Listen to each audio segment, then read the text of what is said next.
नमस्कार दोस्तों, इस समय फरवरी का महीना चल रहा है और बहुत से लोग टमाटर की खेती करने के बारे में सोच रहे होंगे। तो आप लोगों के लिए इस वीडियो में मैं टमाटर की खेती से जुड़ी हुई A to Z जानकारी लेकर आया हूं कि फरवरी के महीने में अगर आप लोग टमाटर की खेती करना चाहते हैं तो आप लोगों को क्या क्या करना होगा। जैसे आप लोगों को खेत कैसे तैयार करना होगा, आपको अपने टमाटर की फसल कैसे लगानी होगी, नर्सरी कैसे तैयार करनी होगी, साथ में उसमें पड़ने वाले उर्वरकों के बारे में बताया जाएगा, साथ में उसमें लगने वाले कीट और खरपतवारों के नियंत्रण के बारे में भी बताया जाएगा। देखिए किसान साथियों, टमाटर एक ऐसी फसल होती है, अगर इसको सही से लगाया जाए और सही से इसकी देख रेख की जाए तो ये 8 से 10 महीने चलती है और इसके उत्पादन भी बहुत अच्छे निकल रहे होते हैं। अगर आप लोग इसको ध्यान पूर्वक करते हैं तो आप लोग बहुत अच्छा मुनाफा कमा सकते हैं। पिछले 2 साल पहले और अभी तक टमाटर के जो रेट रहे वो बहुत ज्यादा अच्छे मार्केट से मिलते रहते हैं। तो आप लोग इस समय टमाटर की फसल भी लगा सकते हैं। इस समय जो टमाटर की फसल लगाई जाती है, जब ये तैयार होकर मार्केट जा रही होती है तो आप लोग टमाटर की फसल से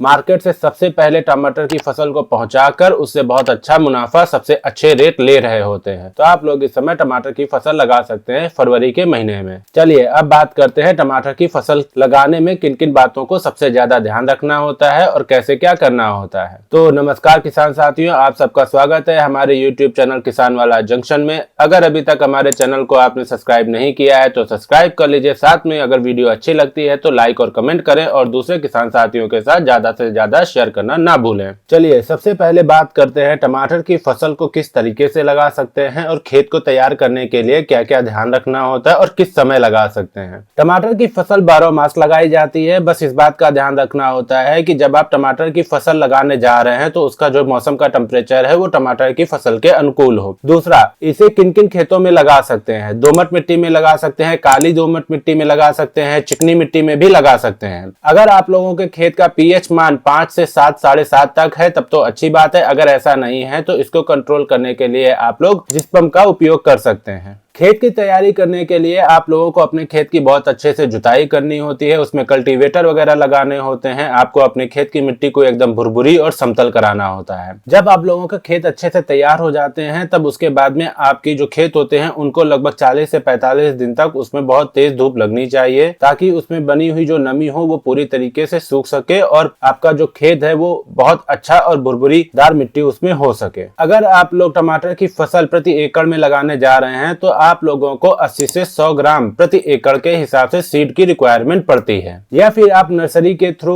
जो है प्लांट ट्रांसप्लांट कर रहे हैं तो आप लोगों को सिंगल लाइन के हिसाब से अगर करते हैं तो आपको 8000 पौधे पर एकड़ के हिसाब से लगेंगे और अगर आप जिग जैग विधि से लगा रहे हैं तो आप लोगों को 16000 से 19000 पौधे पर एकड़ के हिसाब से लगेंगे।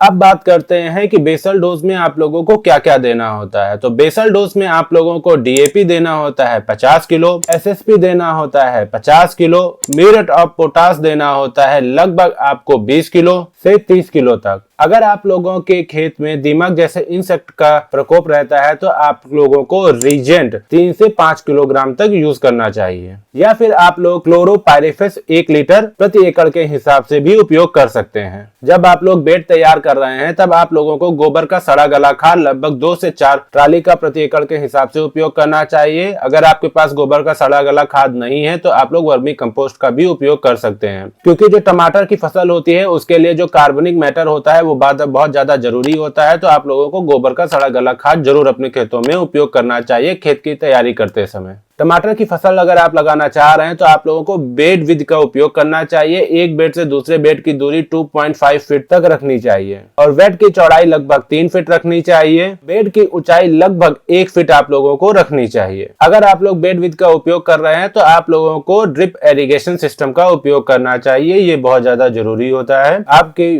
फसल का इरिगेशन सिस्टम को कंट्रोल करने के लिए। अगर आप लोग पौधे रोपण जिगजैग तरीके से कर रहे हैं तो आप लोगों को 1.5 से लेकर 2 फीट की दूरी रखनी चाहिए एक पौधे से दूसरे पौधे के बीच में। और अगर आप लोग सिंगल तरीके से लगा रहे हैं, डबल विधि जिगजैग में नहीं लगा रहे हैं, तो आप लोगों को 1.5 फीट की दूरी रखनी चाहिए एक पौधे से दूसरे पौधे के बीच में। किसान साथियों, जब भी आप अपने खेत में ट्रांसप्लांट करने जा रहे हो टमाटर के पौधे को, उससे पहले आप लोगों को 2-3 दिन लगभग आप लोगों को 2 से 3 घंटे ड्रिप के माध्यम से आपको अपने खेत को पहले से सिंचाई करते रहना चाहिए, ताकि जब भी आप प्लांटेशन कर रहे हो तो आपके खेत में नमी पर्याप्त मात्रा में बनी रहे। किसान साथियों, जब भी आप लोग अपने प्लांट को प्लांटेशन करना जा रहे हो, ट्रांसप्लांट करने जा रहे हो, तो उससे पहले आप लोगों को अपने नर्सरी के ऊपर कुछ कीटनाशक दवाइयों का स्प्रे कर देना चाहिए। जैसे इमिडाक्लोरोपिड का है, कॉन्फिडोर है, थर्मोथॉक्सोन है या फिर नीम ऑयल है, इनका स्प्रे कर देना चाहिए। क्योंकि जब भी आप लोग ट्रांसप्लांट करते हैं तो उसके बाद लगभग 10 दिन तक आप लोगों को किसी भी तरीके का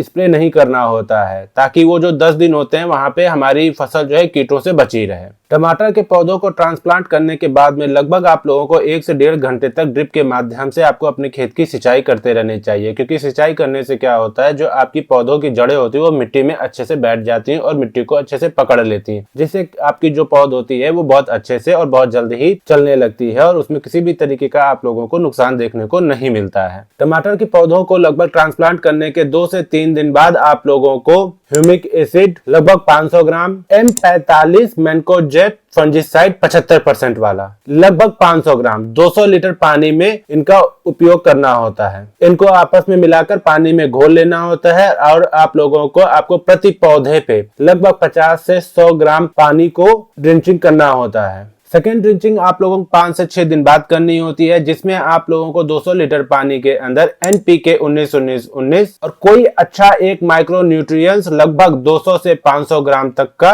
पानी में घोलकर अपनी फसल में देना होता है। इसके बाद जो सबसे इंपॉर्टेंट टॉपिक आता है वो आती है पौधे की बंधाई। हाँ किसान साथियों, अगर आप लोग अपने टमाटर की फसल की पौधों की बंधाई नहीं करते हैं तो इससे ये नुकसान होता है कि जब उसमें टमाटर लग रहे होते तो मिट्टी के टच में आ जाते हैं, जिससे आपके टमाटर के जो होते हैं उनमें फंगस वगैरह बीमारी आ जाते हैं, कीट वगैरह आ जाते हैं, जिससे क्या होता है आपका जो उत्पादन होता है लगभग 80% तक गिर जाता है। तो आप लोगों को अपने उन शाखाओं की बंधाई करनी होती है जिन जिन शाखाओं में टमाटर लगे हुए होते हैं, ये बहुत जरूरी होता है। अब बात करते हैं सिंचाई के बारे में। किसान साथियों, आप लोगों को टमाटर की फसल में सिंचाई इस तरीके से करनी होती है कि आपकी जो जड़ें होती हैं वो बहुत ज्यादा उनके पास में गीला ना रहे। अगर ऐसा रहता है तो उसमें फंगस वाली बीमारियां आ जाती हैं, जिससे आपका पौधा सूखने लगता है और उत्पादन बहुत ज्यादा गिर जाता है। तो आप लोगों को सिंचाई करते समय इस बात का जरूर ध्यान रखना है कि आपको अपने खेत में बहुत ज्यादा पानी नहीं भरना होता है। इस वीडियो में हमने आप लोगों को ये बताया कि टमाटर की फसल को लगाने के लिए आप लोगों को खेत कैसे तैयार करना होता है, कौन कौन से उर्वरक खादों की आवश्यकता पड़ती है, साथ में किस विधि से आपको कार्य करना चाहिए। अगली वीडियो में हम आपको ये बताएंगे कि जब भी आपके टमाटर की फसल जब ग्रोथ करने लगती है तब आप लोगों को और क्या क्या करना चाहिए, जैसे आप लोगों को कीटनाशक का कौन कौन से उपयोग करना है, खरपतवार नियंत्रण कैसे करना है, इन सब के बारे में हम आप लोगों को बताएंगे। अगर आप लोगों को इस वीडियो में दी गई जानकारी अच्छी लगी है तो वीडियो को लाइक करें, कमेंट करें, साथ में दूसरे किसान साथियों के साथ ज्यादा से ज्यादा शेयर करें ताकि वो भी इस वीडियो को देखकर अपना लाभ उठा सकें। धन्यवाद।